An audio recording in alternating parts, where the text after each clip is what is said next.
বকটুই কাণ্ডে পলাতক রোহান শেখ গ্রেপ্তার। মির্জা গালিব স্ট্রিট থেকে সিবিআই এর হাতে গ্রেপ্তার। 2022-এর 21শে মার্চ বীরভূমের বকটুইয়ে পুড়িয়ে 10 জনকে খুন করা হয়। আর এই বকটুই হত্যাকাণ্ডের পর থেকেই পলাতক ছিলেন রোহান শেখ। ব্যাংশাল কোর্ট থেকে বেরোতেই বিক্ষোভের মুখে পরেশ পাল। বেলেঘাটার প্রাক্তন তৃণমূল বিধায়ককে দেখেই চোর চোর স্লোগান।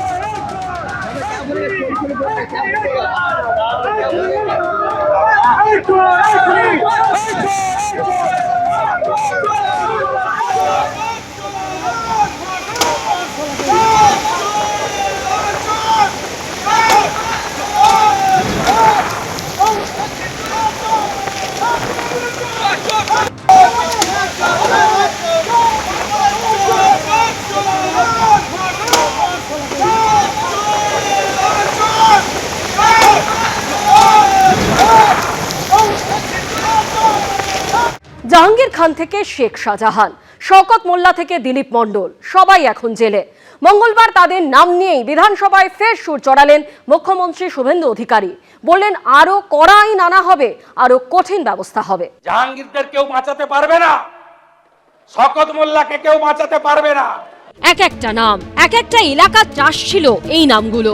কেউ আবার ছিলেন জনপ্রতিনিধি, এমনকি মন্ত্রীও। রাজ্যে পালাবদলের পর কাউকে গ্রেপ্তার করেছে পুলিশ, তো কাউকে কেন্দ্রীয় এজেন্সি।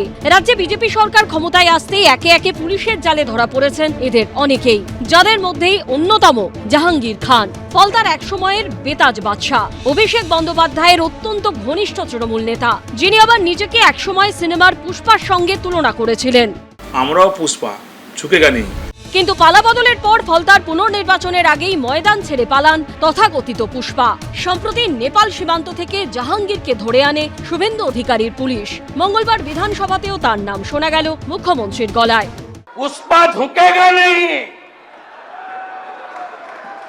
उसका पुष्पा मार्केट में मार्केट ही नहीं, मार्केट छोड़ के भाग गया। জামানত জব্দ হয়েছে। ফলতার যদি জাহাঙ্গীর হন, তাহলে ক্যানিং এর শওকত মোল্লা, তাকেও গ্রেপ্তার করেছে পুলিশ। পালিয়েও রেহাই পাননি বিষ্ণুপুরের তৃণমূল বিধায়ক দিলীপ মণ্ডল। পুলিশ তাকে পুরী থেকে ধরে নিয়ে আসে। সন্দেশখালী শাহজাহান এখনো জেলবন্দি। ইডির হাতে গ্রেপ্তার হয়েছেন সোনা পাপ্পু। এদের নিয়ে মঙ্গলবার বিধানসভায় কড়া বার্তা দেন মুখ্যমন্ত্রী। শাহজাহানকে কেউ বাঁচাতে পারবে না, দিলীপ মণ্ডলদের কেউ বাঁচাতে পারবে না, রাজু নস্কর থেকে বাপু সোনার মতো গুন্ডাদের কেউ বাঁচাতে পারবে না। নিশ্চিন্ত থাকুন, নিশ্চিন্ত থাকুন। আরো কড়া আইন আনা হবে, আরো কঠিন ব্যবস্থা হবে। শাহজাহান থেকে জাহাঙ্গীর, এদের বিরুদ্ধে ওঠা অভিযোগের বিচার কতদিনে হয় সেটাই দেখার। উজ্জ্বল মুখোপাধ্যায়, কৃষ্ণেন্দু অধিকারী ও আশাবুল হোসেনের রিপোর্ট, এবিপি আনন্দ। এবিপি আনন্দ, এগিয়ে থাকে, এগিয়ে রাখে।